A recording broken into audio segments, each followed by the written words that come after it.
네, 안녕하세요. 미가쌤입니다. 어제 여러분들도 잠 못 이루고 걱정들을 많이 하셨을 것 같아서 일단 오늘 아침부로 대통령은 일단 선출된 걸로 이제 모든 해외 통신에 보고가 됐고 좌파 쪽 대통령이 된 거에 대해서 상당히 긍정적인 보도와 이슈가 순식간에 쫙 퍼졌습니다. 내용들을 보면 거의 힘든 어린 시절 공장 생활을 해서 고학을 하고 본인의 유세 활동에서 나왔던 정말 힘든 가운데에서도 자기가 대통령이 된 이런 어떤 훌륭한 대통령감처럼 막 보도가 되고 있습니다. 씁쓸하죠. 백악관에서도 서면으로 2가지 정도만 전달을 했네요. 중국에 대해서는 개입하는 것을 반대한다. 그리고 한미 동맹은 여전히 지켜질 것이다. 철통같이 지켜질 것이다. 이렇게 얘기를 했고요. 이재명 당선자는 오늘 보도에 따르면 트럼프의 바지 가랑이 사이라도 기어갈 수 있다. 이런 내용이 적혀 있더라고요. 미국에서는 굉장히 축하하는 분위기는 아니지만 약간의 타협점? 우리가 원하는 것을 너희가 해준다면 우리도 너희가 필요하고 한미동맹은 우리를 위해서가 아니잖아요. 본인들의 필요에 의해서 유지는 할 수 있다. 그렇지만 중국과의 개입에 대해서는 네가 알아서 잘 처신해라. 이렇게 들립니다. 이재명 측에서도 자기는 그렇게라도 할 수 있다. 타협을 할 수 있다라는 거를 그렇게 표현을 한 걸로 보입니다. 자, 여기서 우리나라와 지금의 상황과 아주 유사한 베네수엘라에 대해서 제가 한번 훑어봤어요. 과연 우리나라가 제2의 베네수엘라처럼 그 과정을 겪게 되는 건 아닐까. 거기서도 우리나라와 똑같은 선거가 있었어요. 2024년 작년 7월 달에 있었는데 그 전에도 지금 3번째 독재로 부정선거로 지금 대통령이 된 마두로라는 사람이 있었죠. 거기서도 선관위가 투표를 다 오픈하지도 않고 그냥 마두로가 이겼다. 그렇게 선언을 하는 바람에 그 국민들이 이제는 참을 수 없다. 그래서 한 달가량의 대규모 폭동이 있었습니다. 시위가 있었는데 결국은 공권력 투입으로 무산이 되는 상처만 남는 시위였다고 합니다. 지금까지 2011년도부터 지금까지 나라의 경제가 완전히 꼬꾸라졌죠. 그때 당시도 미국이 크게 개입하진 않았어요. 그 나라가 자국에 그렇게 도움이 되지 않기 때문에 그렇게까지 거기에 관여를 안 한 걸로 보여지죠. 대규모 시위에서도 마두로 정권이 무너지지 않았던 것은 그 군경을 장악했기 때문에 그들과 함께 공동 운명체로 같이 움직였기 때문에 시민들이 역부족으로 당할 수밖에 없는 지금의 우리나라와 크게 다르지 않습니다. 그래서 지금의 현재 그 베네수엘라의 그 모습은 공직자나 그 이득권이 있는 소수의 사람들은 엄청나게 부를 이루면서 잘 살고 있어요. 그들은 그렇게 인플레이션이 심해서 지폐가 바닥에 그냥 널브러져 있을 정도로 인플레이션이 심한데도 그들은 따로 부유층을 형성해서 달러를 쓰면서 미국에서 바로바로 수입한 신선한 야채와 육류나 그런 걸 보급받으면서 잘 살고 있습니다. 전용 비행기도 있고 엄청 잘 살고 있어요. 영주권이 세계 4개예요. 이 나라 저 나라에서 이동하면서 살 수 있는 자유롭게 살고 있습니다. 나머지는 우리 같은 중산층 미만의 사람들은 거의 극빈층으로 전락을 했죠. 거의 빈민 생활을 하고 있어요. 어느 정도냐면 모든 음식도 유통기한이 지난 거를 겨우겨우 사 먹어야 되고 휴지를 하나 사려면 여러분도 잘 알다시피 지폐를 한 박스를 들고 가야 될 정도로 그 정도의 인플레이션이 엄청 심합니다. 그 나라 사람들의 그 국민성은 상당히 낙천적이에요. 그리고 굉장히 그 성매매나 그런 게 없어요. 왜냐? 굉장히 오픈마인드죠. 굉장히 개방적인 나라다. 그리고 너무 어렵기 때문에 치안이 허술하다는 거죠. 얼마나 가난한지 집에 있는 유리창이 없습니다. 그 유리창도 꺼내서 팔아야 될 정도로 너무 열악한 삶에서 살고 있는 빈부의 격차가 어마어마하게 크게 나는 그게 원래 기본적인 거거든요. 예수의 얘기를 많이 했었잖아요. 걔네들이 원하는 거는 소수의 기득권자의 부와 나머지는 극빈자로 나눠지는 노예와 같은 삶.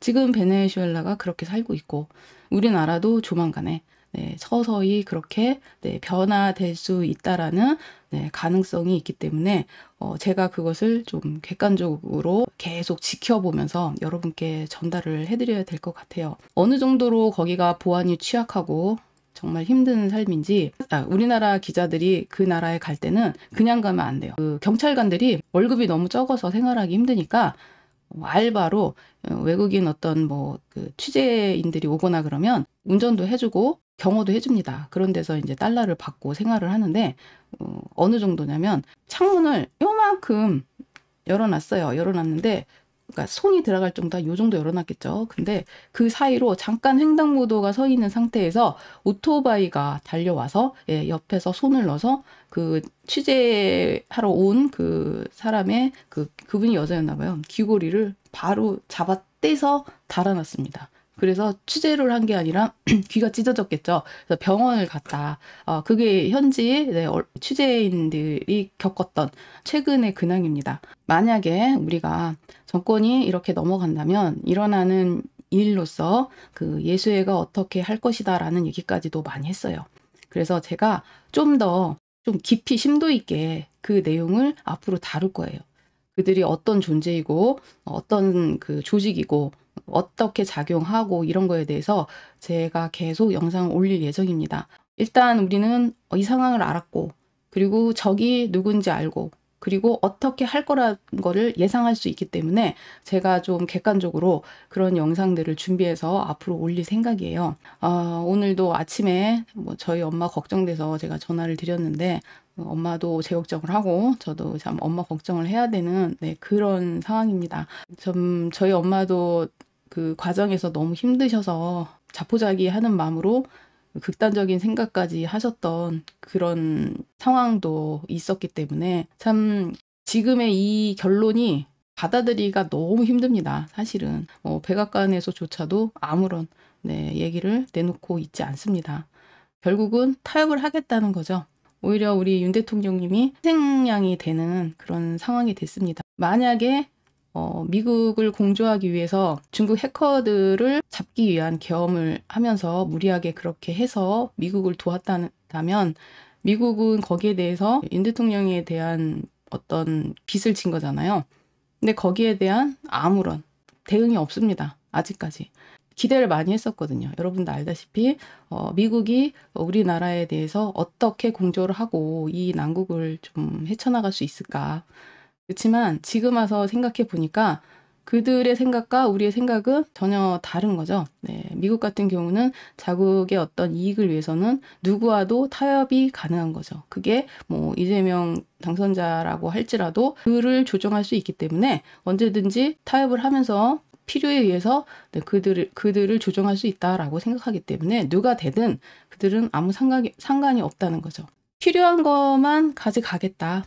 그거죠. 우리의 대통령이 탄핵이 되든 말든 본인의 목적을 위해서는 지금의 대통령이라도 타협을 하면서 본인이 이득이 되는 조선업이라던가 주한미군 이런 부분에서는 유지를 하겠다. 중국의 개입만 막으면 나머지는 타협을 하겠다. 우리에게 어떤 면에서는 그 기대 때문에 오히려 대항하는데 힘이 더 분산되지 않았나. 이런 생각도 들고 이거는 누가 대선에 나와도 질 수밖에 없는 정말 악종구 속에 있었다는 거를 그냥 깨달은 결과다. 이렇게까지나 할 줄은 몰랐다. 이제 이런 거죠. 그거를 밝힌다 한들 바위에 계란치기밖에 안 되는 그런 상황이 좀 많이 힘듭니다. 그게. 그렇지만 이제 베네수엘라하고 우리나라하고는 좀 다른 점이 있어요. 거기가 낙천적이라는 뜻은 좋게 말한 거고 되게 게으른 민족이라고 보입니다. 왜냐? 거기에는 굉장히 많은 자원이 있어요. 우리나라하고 굉장히 달라서 석유가 매장량이 세계 거의 상위권이에요. 그리고 가스가 매장량이 세계 8위입니다. 그런 나라가 왜 그렇게 못 사냐? 빚이 너무 많아요. 주변 국가에. 그걸 개발하려고 그러면은 기술이나 장비나 돈이 없어요. 그래서 해외의 어떤 누군가에게 도움을 청하면 그들에게 빚을 갚던지 뭔가 돈을 주고 시작해야 돼. 왜냐하면 그만큼 신뢰가 떨어졌기 때문에 누군가 같이 일해서 그거에 대한 이익금을 나누기에는 그 나라의 신용도가 세계에서 먹히지 않는다는 거죠. 그래서 그렇게 석유가 많고 가스가 많아도 네, 해외에서 사다가 지금 쓰고 있을 지경입니다. 그러니까 가스가 비싼 거예요. 그러니까는 국민들은 뭐 따뜻하게 뭐를 뗄 수도 없고 군부를 떼면서 밥을 해 먹고 그런 어떤 처참한 생활을 하는 거죠. 그렇게 가스가 많이 매장돼 있는데도 불구하고 그렇게 잘 살았던 나라가 정치인의 어떤 그 독재 기간 동안 네, 최악의 나라가 된 대표적인 케이스고, 다시 지금 회복을 한다 그래도 원래 그 잘 살았던 나라로 돌아간다는 거는 네, 그렇게 쉽지는 않을 거예요. 그렇지만 이제 우리나라 같은 경우는 조금 국민성이 달라요. 그런 면에서는 좀 더 개혁적인 면과, 그리고 그렇게 게으르진 않아요. 제가 봤을 때는 그만큼 뭔가 인재가 되게 많은, 그래서 가능성은 아직까지 있는 뭐 이런 걸로는 보여지지만 기업이나 이런 우리나라의 유망한 산업들이 해외로 다 나가지 않을까, 그런 걱정은 좀 듭니다. 그리고 그 베네수엘라 같은 경우도 그 자기네 나라가 너무 살기가 힘드니까 800만 명이 해외로 이민을 했어요. 근데 그것도 돈이 있는 사람들만 가능한 거고, 나라가 이렇게 어려워지고 정말 이런 나라가 돼버리면 다른 나라의 간들 대접을 못 받죠. 그게 그거예요. 당장 이제 16일 날부터 카톡 검열이 시작된다고 합니다. 그 다음에 제재가 되는 것들이 하나둘 나올 거예요. 우리나라가 어떤 식으로 가고 있는지 계속 지켜봐야 되는 상황이에요. 그러면서 때를 기다려야죠.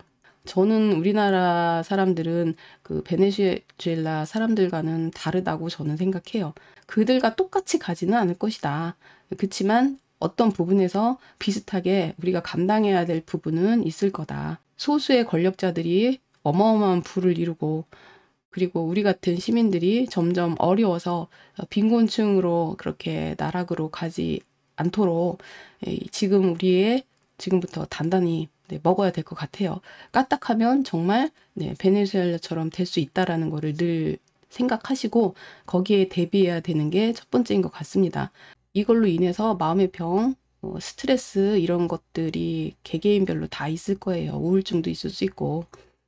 그거를 좀 빨리 극복을 하셔야 될 것 같아요. 그래야 다음을 도모할 수 있기 때문에 지금의 절망감에서 빨리 일어나는 게 첫 번째다.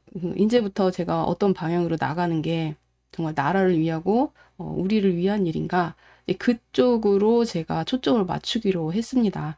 여러분 힘내시고요. 그래도 저와 함께 하시겠다라는 분들의 댓글을 보면서 저도 함께 하겠습니다. 물론 뭐 그만둔다는 생각은 없었어요. 그리고 이제 떠나신 분도 계세요.